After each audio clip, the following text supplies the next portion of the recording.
अब यहाँ पे देखिएगा हॉकी लिखा है और यहाँ पे है 11, यहाँ पे बेसबॉल, और इस क्वेश्चन मार्क की जगह पे क्या होगा। तो देखिए हॉकी में खिलाड़ियों की संख्या कितनी होती है 11, ठीक है। बेसबॉल में कितनी होती है, बहुत लोगों को लगेगा कि 6 होगा, किसी को लगेगा कि 9 होगा। दोस्तों एक्चुअल में बेसबॉल में खिलाड़ियों की संख्या 9 होती है, ठीक है। वॉलीबॉल में 6 होती है, बास्केटबॉल में 5 होता है। और कन्फ्यूजन एक और जगह पे होता है, जैसे कि पोलो में खिलाड़ियों की संख्या 4 होती है, ठीक है, और वाटर पोलो में 7 होती है। इसमें हमेशा कन्फ्यूजन रहता है। यहाँ पे बेसबॉल में 9 हो जाएगा। अगला है कि इनमें से विषम कौन है, मतलब कौन सबसे अलग लग रहा है।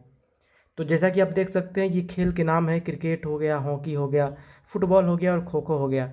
यहाँ पे क्रिकेट में खिलाड़ियों की संख्या 11 होती है, हॉकी में भी खिलाड़ियों की संख्या 11 होती है, फुटबॉल में भी 11 होती है, और यहाँ पे खो खो ऐसा खेल है जिसमें खिलाड़ियों की संख्या 9 होती है, ध्यान में रखिएगा, ठीक है।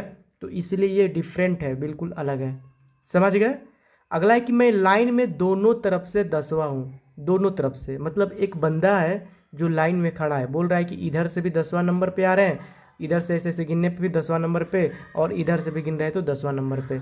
तो लाइन में कुल कितने व्यक्ति हैं, तो इस तरह के सवाल आए तो यहाँ पे जो भी लिखा रहता है ना, 10वां, 5वां, 6वां, दूसरा, चौथा, उसमें उस संख्या से एक पीछे का संख्या जोड़ दीजिए। जैसे 10 है ना, 10 में 10 से छोटा कौन होता है, सबसे कम, मतलब एक कम कर दीजिए तो 9 आ जाएगा, इसमें 9 जोड़ देना है। अगर ऐसे कहे कि मैं लाइन में 8वां हूँ तो 8 में +7 कर दीजिए, मतलब एक कम करके जोड़ दीजिए। जैसे एग्जाम्पल यहाँ पे टोटल 19 हो गए, टोटल 19 व्यक्ति हैं। मैंने एग्जाम्पल के तौर पे मतलब अगर कोई बोले आपसे मैं लाइन में 5वां व्यक्ति हूँ, ठीक है, तो कुल कितने व्यक्ति हैं, तो मतलब कुल यहाँ पे 9 व्यक्ति हैं, क्योंकि 5 में हम इससे एक कम 4 जोड़ देंगे। तो अब इसको टेस्ट कर लेते हैं, जैसे कि यहाँ पे 1 2 3 4 5 6 7 8 9 हो गया ना, 2 2 4 2 6 2 8 है 9। अब ये बोल रहा है कि मैं लाइन में 5वां व्यक्ति हूँ, 1 2 3 4 5, यानी कि ये इधर से भी 5 और 1 2 3 4 5 इधर से भी। तो 5 में हमने क्या किया, 5वां व्यक्ति है तो 5 में एक इससे कम यानी कि 4 जोड़ दिया। तो टोटल कितने व्यक्ति हैं, तो 9 व्यक्ति हैं। इसी तरह से टोटल 10वां है तो 10 में 9 जोड़ देंगे, मतलब एक घटा के जोड़ देंगे, तो टोटल लाइन में 19 व्यक्ति हैं, समझ गए ना। अगला देखिए यहाँ पे, अगला है कि पानी रेत से वैसे ही संबंधित है जैसे समुद्र। पानी रेत से किस तरह संबंधित है, ध्यान दीजिए। पानी जो है और रेत दोनों एक दूसरे के विपरीत हैं, मतलब उल्टे हैं दोनों दूसरे के, दिन रात जैसे होते हैं ना वैसे उल्टे हैं। तो समुद्र का विपरीत क्या होगा, समुद्र पानी से भरा रहता है पूरी तरह से, रेगिस्तान बिल्कुल खाली होता है। तो इसी तरह से आपका रेगिस्तान जो होगा ना वो इसका विपरीत हो जाएगा। ऑप्शन नंबर डी यहाँ पे बिल्कुल राइट हो जाएगा। अब चलिए अगला सवाल देख लेते हैं। अब इस सवाल को ध्यान से देखिए, बोल रहा है कि लुप्त संख्या ज्ञात करें, मतलब इस क्वेश्चन मार्क की जगह पे बताना है क्या होगा। तो थोड़ा सा इसमें दिमाग को घुमाइए। 3 दूना 6, 8 छक 48, 7, ऐसा कुछ नहीं आ रहा है सामने। तो हम करेंगे क्या दोस्तों कि 8 9 72, 8 गुणे 9 72 हो गया ना, और यहाँ पे 6 5 30 आ रहा है। तो यहाँ पे हुआ क्या है एक्चुअली दोस्तों कि 8 में 9 से गुणा कर दिया और इसमें 1 से भी गुणा कर दिया, मतलब तीनों को गुणा कर रहा है। फिर ये तीनों को करेंगे तो 3 छवा 36 18, 18 5 90, यहाँ पे 90 आ गया। उसी तरह से 7 दूना 14 करेंगे, तो 14 में किस संख्या से गुणा करेंगे कि 56 आएगा भाई, तो ये आएगा 4 से। तो इसमें हमने 4 से गुणा कर दिया, 14 चौके 56 आ गया ना, तो यहाँ पे 4 हो जाएगा, ऑप्शन नंबर बी। अगला सवाल यहाँ पे है कि ये सवाल देखिए, प्रश्न आकृति यहाँ पे है और उत्तर आकृति यहाँ पे है। तो ये जो क्वेश्चन मार्क यहाँ पे देख रहे हैं, यहाँ पे इस चारों में से कौन सा यहाँ पे फिट बैठेगा ये बताना है। तो देखिए ध्यान से, यहाँ पे 3 मार्क है, एक गुणा का मार्क है, एक सर्कल है, एक ट्रायंगल है, और तीनों कुछ दिशाओं में ऐसे घूम रहे हैं। तो जो गुणा का चिन्ह है इसको पहले हम लोग नोटिस करते हैं। जो गुणा है ना वो बीच में है, फिर दूसरे चित्र में ये ऊपर चला गया, फिर तीसरे में बीच में आ गया, तो चौथे में ऊपर चला जाएगा। ऊपर कहाँ कहाँ है, ऊपर एक सी में है और डी में है, तो यानी कि सी और डी में कोई होगा। अब यहाँ पे हम देखते हैं, यहाँ पे सर्कल ये इस कोने में है, तो यहाँ से आपको सीधे दूसरे कोने में चला गया ना, यहाँ पे देखिए, यहाँ से दूसरे कोने में, फिर ये वही वापस आ गया जहाँ पे था, तो फिर यहाँ पे आ जाएगा, समझ गए ना। अब यहाँ पे हम लोग ट्रायंगल को समझते हैं, त्रिभुज को, त्रिभुज कैसे मूव कर रहा है। तो यहाँ से त्रिभुज यहाँ आ गया, मतलब क्लॉकवाइज, फिर यहाँ पे आ गया, फिर यहाँ पे आ जाएगा, मतलब इसी के अंदर त्रिभुज होगा या बाहर।